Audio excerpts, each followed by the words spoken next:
വചനജായ വചനജായ വചനജായ വചനജായ.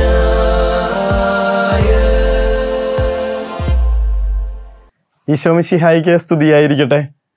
ഒപ്പമുള്ളവരോട് ഉള്ളിലുണരാതിരുന്ന ഒരിത്തിരി കരുതലിൻ്റെ ഓർമ്മകൾ നമ്മുടെ ജീവിതത്തെ കാലാകാലത്തോളം വേട്ടയാടുമെന്ന് തോന്നുന്നു. ഒരു 10-20 വർഷങ്ങൾക്ക് മുൻപാണ് സെമിനാരിയിൽ പഠിച്ചിരുന്നൊരു കാലം. വെക്കേഷന് വീട്ടിലേക്ക് വരുമ്പോൾ ഒരിത്തിരി അധികം നടക്കാനുണ്ട് പള്ളിയിലേക്ക്. ആ സമയത്താണ് ഒരു സെക്കൻഡ് ഹാൻഡ് സൈക്കിൾ തരപ്പെടുന്നത്. അതിൻ്റെ സന്തോഷത്തിൽ ഒരു രാത്രി പള്ളിയിൽ നിന്ന് സൈക്കിളും ചവിട്ടി തിരികെ വീട്ടിലേക്ക് വരുമ്പോൾ ഒരു ചേട്ടൻ മുൻപേ പോകുന്നുണ്ട്. കുറച്ച് അടുത്തുള്ള വീട്ടിലൊരു ചേട്ടനാണ്. കയ്യിലൊരു സഞ്ചിയുണ്ട്, ഒരു ബാഗുണ്ട്. ജോലിയൊക്കെ കഴിഞ്ഞ് വീട്ടിലെ സാധനങ്ങളൊക്കെ വാങ്ങിച്ചു പോവാണ്. മഴ പെയ്യാൻ തുടങ്ങുന്നുണ്ട്. അതുകൊണ്ട് തന്നെ ഇതൊന്നും ശ്രദ്ധിക്കാതെ നമ്മൾ പെട്ടെന്ന് ഈ ചേട്ടനെ പാസ് ചെയ്ത് സൈക്കിളും കൊണ്ട് വീട്ടിലേക്ക് പോയി. വീട്ടിൽ ചെന്നതും മഴ ആരംഭിച്ചു. നമുക്കറിയാം ആ ചേട്ടൻ നനഞ്ഞിട്ടുണ്ടാവും. അയാളെ കാത്ത് 3 കുഞ്ഞുങ്ങളുണ്ട്. അയാൾ കൊണ്ടുവരുന്ന സാധനങ്ങളെയും നോക്കി ഒരു വീട് കാത്തിരിക്കുന്നുണ്ട്. നനഞ്ഞൊലിച്ച് ഒരാൾ ആ വീട്ടിലേക്ക് കയറി ചെല്ലേണ്ട കാരണം ഞാനായിരുന്നല്ലോ. ഒന്ന് ആ സൈക്കിളിൻ്റെ പിന്നിൽ കയറ്റിയിരുത്തെങ്കിൽ നമുക്ക് കൃത്യമായിട്ട് മഴ പെയ്യുന്നതിന് മുൻപ് ആളെ വീട്ടിലെത്തിക്കാമായിരുന്നു. പക്ഷേ തോന്നിയില്ല. ഇന്നും മനസ്സിനെ വല്ലാതെ ഭാരപ്പെടുത്തുന്ന 20 വർഷങ്ങൾക്ക് ശേഷവും നമ്മളെ ഭാരപ്പെടുത്തുന്ന ഒരു ഓർമ്മയാണത്. അതിത്തിരി ഭാരം കൂട്ടുന്നൊരു വചനഭാഗമാണ്. അവരോട് അനുകമ്പ തോന്നി. അവരോട് അനുകമ്പ തോന്നി. ഒരു അമ്മയ്ക്ക് മാത്രം മക്കളോട് തോന്നുന്ന ഒരു ഉള്ളുലഞ്ഞ സ്നേഹത്തെക്കുറിച്ചാണ് അതേ വാക്ക് ഉപയോഗിച്ചിരിക്കുന്നത്. അമ്മയ്ക്ക് മക്കളോട് തോന്നുന്ന ഇങ്ങനെ ഉള്ളു നിറഞ്ഞൊരു സ്നേഹം. അവരോട് അനുകമ്പ തോന്നി. അതിൻ്റെ തൊട്ട് മുൻപത്തെ ഭാഗത്ത് നമ്മൾ വായിക്കും, ഈശോ ശിഷ്യന്മാരോട് പറയും, നിങ്ങൾ ഇത്തിരി നേരം വിജനപ്രദേശത്തേക്ക് പോകാം, അല്പം വിശ്രമിക്കാം. ഭക്ഷണം കഴിക്കാൻ പോലും പറ്റാത്ത തൻ്റെ കൂടെയുള്ളവരോടുള്ള കരുതലാണ് ഈശോ കാണിക്കണേ. ഇത് ആദ്യത്തെ തവണയൊന്നുമല്ല. ഇതിനു മുൻപും നമ്മൾ കാണുന്നുണ്ട്. ഒരു പെൺകുട്ടിയെ അവൻ ഇങ്ങനെ കൈക്ക് പിടിച്ച് മരണത്തിൽ നിന്ന് ജീവനിലേക്ക് ഉയർപ്പിച്ചിട്ട് എല്ലാവരും ഈ അത്ഭുതം കണ്ട് ഇങ്ങനെ അമ്പരന്ന് നിൽക്കുന്ന നേരത്ത് ഈശോ പറയും, അവൾക്ക് എന്തെങ്കിലും ഭക്ഷിക്കാൻ കൊടുക്കുക. ഈശോയുടെ കരുതൽ അവിടെയാ. അവൾക്ക് എന്തെങ്കിലും ഭക്ഷിക്കാൻ കൊടുക്കുക. ലാസറിനെ ഉയർപ്പിക്കുന്ന നേരത്ത് ഇവരെല്ലാവരും ഇങ്ങനെ ഒന്നും അനങ്ങാൻ പറ്റാതെ നിൽക്കുന്ന നേരത്ത് ഈശോ പറയും, അവൻ്റെ മുഖത്തെ കെട്ടുകളൊക്കെ അഴിച്ചു മാറ്റേ, ഒന്ന് ശ്വസിക്കട്ടെ. ഈ ഒരു സ്നേഹം, ഈ ഒരു കരുതൽ, ഈ ഒരു അനുകമ്പ നമുക്ക് എവിടെയൊക്കെയോ വെച്ച് നഷ്ടപ്പെട്ടു പോയിട്ടുണ്ടെന്നേ. ഈശോ തൻ്റെ സുവിശേഷത്തിൽ മുഴുവൻ ഈശോ നമ്മളോട് പറഞ്ഞുകൊണ്ടിരിക്കുന്ന കാര്യം ഇതാണ്. ഒരു ഉപമ ഈശോ പഠിപ്പിക്കുമ്പോൾ അത് ഈ ഏറ്റവും ഫേമസ് ആയിട്ടുള്ളൊരു ഉപമയാണ്, നല്ല സമരിയാക്കാരൻ്റെ ഉപമ. ഇങ്ങനെ കരുണയോടുകൂടെ ഒരാളെ എങ്ങനെ ട്രീറ്റ് ചെയ്യണമെന്നുള്ളതിൻ്റെ ഏറ്റവും നല്ല ഉദാഹരണം എ ഗുഡ് സമരിറ്റൻ എന്നൊക്കെ പറഞ്ഞിട്ട് ഈ ലോകത്തെ മുഴുവൻ ഇങ്ങനെ സ്നേഹത്തിലേക്ക് തിരിച്ചു കൊണ്ടുവരുന്നൊരു ഉപമ ഈശോ പറയും. മറ്റൊരു ഉപമ അത് ജീവിതത്തെ സാരമായി ബാധിക്കുന്നതാണ്. നിങ്ങൾക്ക് ഫലം പുറപ്പെടുവിച്ചില്ലെങ്കിൽ നിങ്ങളുടെ ജീവിത വൃക്ഷം വെട്ടി തീയിലെറിയപ്പെടുമെന്നൊക്കെ പഠിപ്പിക്കാൻ വേണ്ടിയിട്ട് ഈശോ പറഞ്ഞ ഉപമയിൽ പോലും ഒരാൾ കരുണയോടുകൂടെ കാത്തിരിക്കുന്നുണ്ട്. യജമാനനെ വെട്ടിക്കളയല്ല, ഈ വർഷം കൂടി നിൽക്കട്ടെ, ഞാൻ ചുവട് കിളച്ച് വളമിടാമെന്നൊക്കെ പറഞ്ഞിട്ട് ഇങ്ങനെ കരുണയോടുകൂടെ എല്ലാ ഉപമയിലും ഈശോയുടെ ഓരോ വാക്കിലും പ്രവൃത്തിയിലും നോക്കിലും അവൻ ഈ അനുകമ്പ കൂടെയുള്ളവരോട് കാണിച്ചിരുന്നു എന്നുള്ളതാണ്. തൻ്റെ നെഞ്ചു കുത്തിപ്പിളർക്കുന്ന ഒരുവന് സൗഖ്യം കൊടുക്കുന്ന ക്രിസ്തുവിനെ നമ്മൾ കാണും. തന്നെ ഒറ്റിക്കൊടുക്കുന്ന ശിഷ്യനെ സ്നേഹിത എന്ന് കരുണയോടുകൂടി വിളിച്ച് ഈശോ സ്വീകരിക്കും. തന്നെ തള്ളിപ്പറയുന്ന ഒരാൾക്ക് സ്വർഗനരകങ്ങളുടെ താക്കോൽ കൊടുക്കാനും മാത്രം അയാളെ ഇങ്ങനെ സ്നേഹപൂർവ്വം കടാക്ഷിക്കും. കർത്താവിൻ്റെ ഈ മനോഭാവം ഒന്ന് സ്വീകരിക്കാൻ വേണ്ടിയിട്ട് ഇന്നത്തെ സുവിശേഷം നമ്മളെ ഓർമ്മപ്പെടുത്തുമ്പോൾ ഒന്നാമത്തെ വായനയിലേക്ക് ഒന്ന് മനസ്സുറപ്പിക്കുന്നത് നല്ലതാണ്.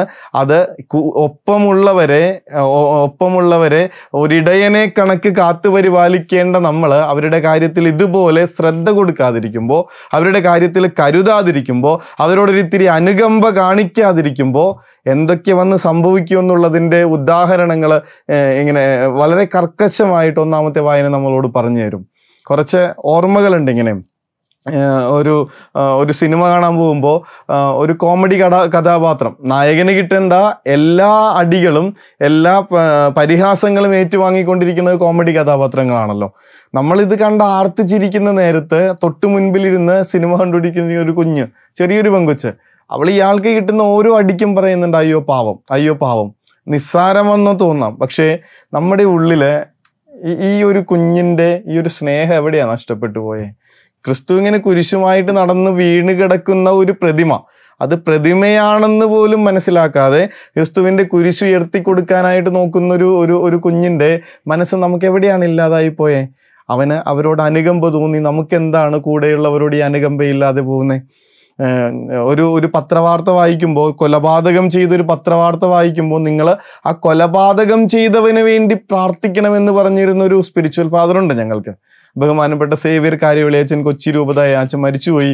പക്ഷെ ഇന്നും അത് അച്ഛൻ പറയുന്ന കാര്യങ്ങൾ ഓർമ്മയിൽ കിടക്കുന്നുണ്ട്. അത്രയ്ക്കും കരുതലോടുകൂടെ ദയവോടുകൂടെ ഒപ്പമുള്ള മനുഷ്യരുടെ ജീവിതത്തിലേക്ക് പ്രാർത്ഥനാപൂർവം ഇടപെട്ടിരുന്ന മനുഷ്യരുണ്ടായിരുന്നെന്നേ. അത് നഷ്ടപ്പെട്ടു പോകുമ്പോഴാണ് ക്രിസ്തുവിൻ്റെ ഈ വാക്കുകൾ, ഈ വചനങ്ങൾ നമുക്ക് വെല്ലുവിളിയാകുന്നത്. അവന് അവരോട് അനുകമ്പ തോന്നി. ആർക്കൊക്കെയോ ആരോടൊക്കെയോ തോന്നുന്ന ഈ അനുകമ്പയിൽ നിന്നാണ് ലോകം കുറച്ചുകൂടെയൊക്കെ ഭംഗിയുള്ളതായി മാറുന്നത്. മനുഷ്യരുടെ ജീവിതം കുറച്ചുകൂടെയൊക്കെ സന്തോഷമുള്ളതായിട്ട് മാറണേ.